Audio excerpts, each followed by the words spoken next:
प्यारे विद्यार्थियों को नमस्कार, राधे राधे। मैं पवन कुमार पारिक आप सभी का स्वागत करता हूं उत्कर्ष ऑनलाइन स्कूल के इस प्लेटफॉर्म पे। स्टूडेंट्स, हमने आपको जो है राजस्थान बोर्ड 2022 का जो पेपर हुआ था उसकी जो फर्स्ट क्वेश्चन आता है, ऑब्जेक्टिव क्वेश्चन, जिसमें 12 एमसीक्यू पूछे गए थे, उनमें से 3 एमसीक्यू का हल मैंने आपको यूट्यूब शॉर्ट्स के माध्यम से अवेलेबल करवाया था इसी उत्कर्ष ऑनलाइन स्कूल के चैनल पर। अब जो और भी ऑब्जेक्टिव शेष बच गए हैं उनमें से कुछ ऑब्जेक्टिव्स, कुछ एमसीक्यू को आज की इस क्लास में हम समझेंगे। ध्यानपूर्वक आपको समझना है, क्योंकि स्टूडेंट जो पुराना पेपर है वो हमारे लिए एक रणनीति में बहुत शानदार साबित होगा। पुराना जो पेपर आया उसमें किस तरह से सवाल पूछे गए, उनका लेवल क्या था, वो हमें जानना जरूरी है। तब हम हमारे इस साल जो हम एग्जाम देंगे, इस जो बोर्ड एग्जाम हम देंगे, उसमें हम शानदार जो है प्रदर्शन कर पाएंगे। तो ये पुराना पेपर जो सॉल्व करना, ये भी आपकी रणनीति का अहम हिस्सा है। तो स्टार्ट करते हैं। ये जो क्वेश्चन है, क्वेश्चन आया था बोर्ड एग्जाम में, फर्स्ट का 4th ऑब्जेक्टिव था, निम्न में से अपरिमेय संख्या क्या है। प्यारे स्टूडेंट, अपरिमेय संख्याएं वो संख्याएं होती है जिनका दशमलव प्रसार अशांत अनावृत्ति होता है। अब यहां पर देखिए जो 4 ऑप्शन दिए हैं, इसमें से ये संख्या आप देखिए, यहां अशांत अनावृत्ति दशमलव प्रसार है। पॉइंट के बाद देखिए, पॉइंट के बाद ये दशमलव प्रसार अनंत तक है, लेकिन यहां अंकों की पुनरावृत्ति नहीं है। पॉइंट के बाद 23 आया, फिर 24 आया, 25 आया, इस तरह से बदलते रह रहे हैं, आवृत्ति नहीं हो रही है। तो ब ऑप्शन बिल्कुल सही जवाब होगा, यही आपकी अपरिमेय संख्या होगी। बाकी 3 ऑप्शन की चर्चा करें तो 2, तो 2 को हम 2/1 लिख सकते हैं ना, p/q रूप में। तो ये कैसी हो गई, परिमेय संख्या हो गई।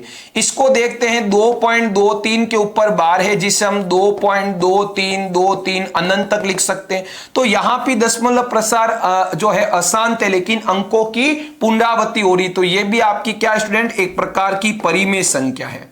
इसकी बात करते हैं 2.23, तो यहां पर भी आप देखिए, पॉइंट हटा के, पॉइंट के बाद 2 अंक है तो बट्टा में 100 आ जाएगा, 223/100, ये भी p/q रूप में है, यानी ये भी आपकी परिमेय संख्या है।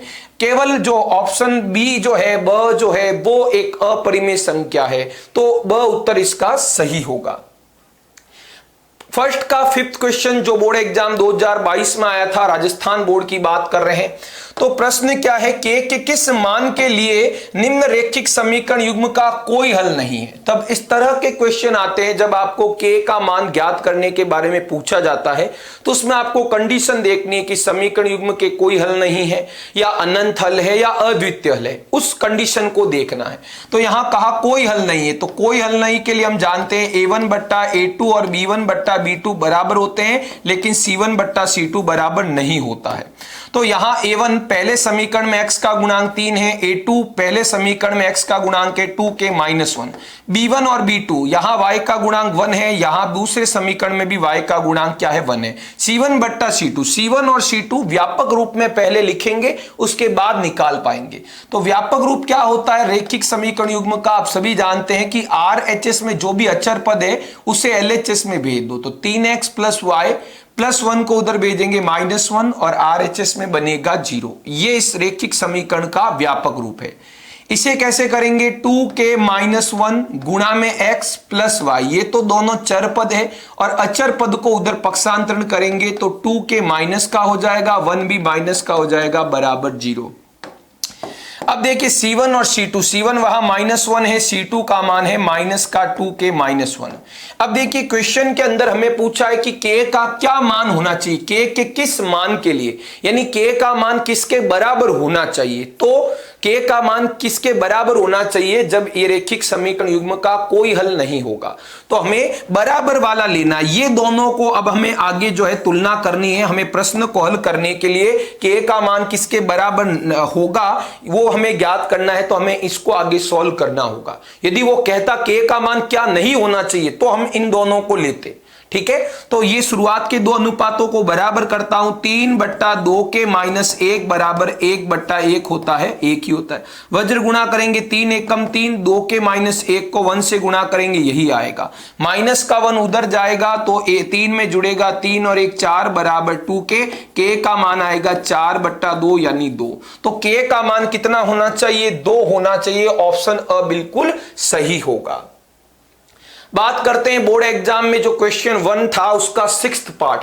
यदि किसी द्विघात समीकरण ax square plus bx plus c बराबर 0, ये द्विघात समीकरण का व्यापक रूप है, ठीक है, जहां हम जानते हैं a b c तीनों ही वास्तविक संख्याएं होती है, ओके, और a का मान 0 के बराबर नहीं होता है।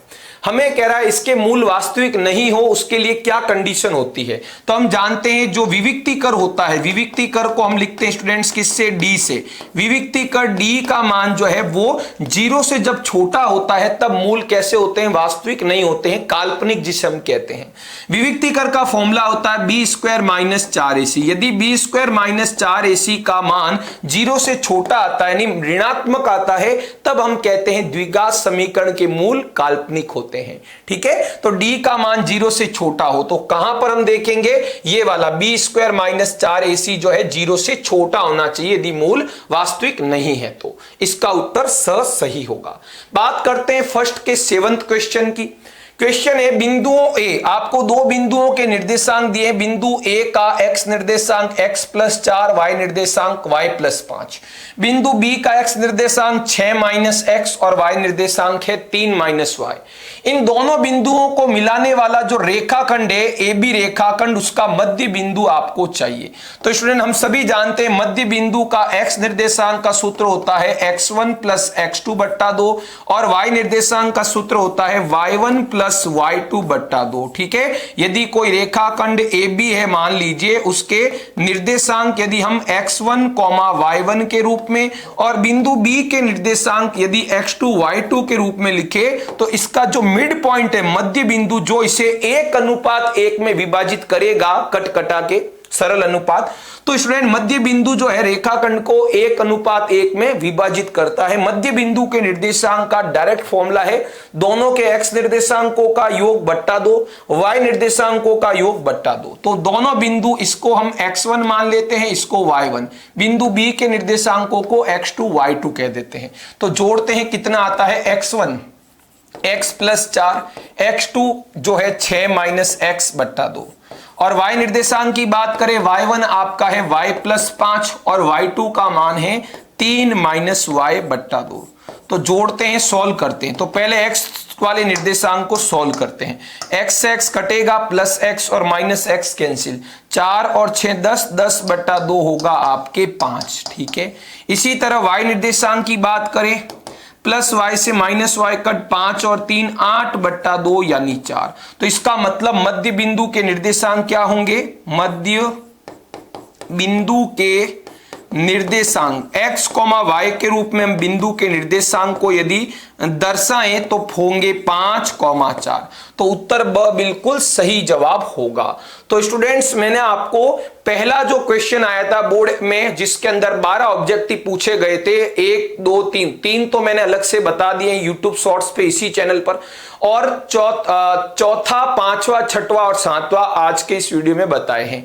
शेष प्रश्नों को मैं आगे के वीडियोस के माध्यम से आप तक पहुंचाता रहूंगा, ठीक है। और सबसे बड़ी सूचना आपको बता दूं स्टूडेंट्स, आप लोगों को बहुत बड़ी खबर आपके लिए है स्टूडेंट्स। आप सभी को पता होगा कि दीपावली का पावन पर्व है और दीपावली के पावन पर्व पर उत्कर्ष लेकर आया है स्टूडेंट्स दीपावली धमाका। उत्कर्ष के काफी कोर्सेज पर 90% तक की छूट मिल रही है। और हम बात करें स्कूलिंग सेगमेंट की, तो जो स्कूलिंग सेगमेंट है जो अभी आप पढ़ रहे हो, तो उसमें क्लास 6, 7 और 8 की बात करें तो मात्र 800 रुपए में जो है उत्कर्ष का कोर्स आप खरीद सकते हैं। बात करें 9th और 10th की, तो ये 1200 रुपए में आपको सभी विषय मिलेंगे, आपके सारे विषय के वीडियोस आपको मिलेंगे, ई नोट्स मिलेंगे, एमसीक्यूज मिलेंगे, संडे टेस्ट मिलेंगे। इतने सारे फीचर से मैं आपको गिनाने बैठूंगा तो समय ज्यादा लग जाएगा, ठीक है। और 11th और 12th की बात करें, चाहे किसी भी स्ट्रीम की, साइंस, कॉमर्स, आर्ट्स, एग्रीकल्चर,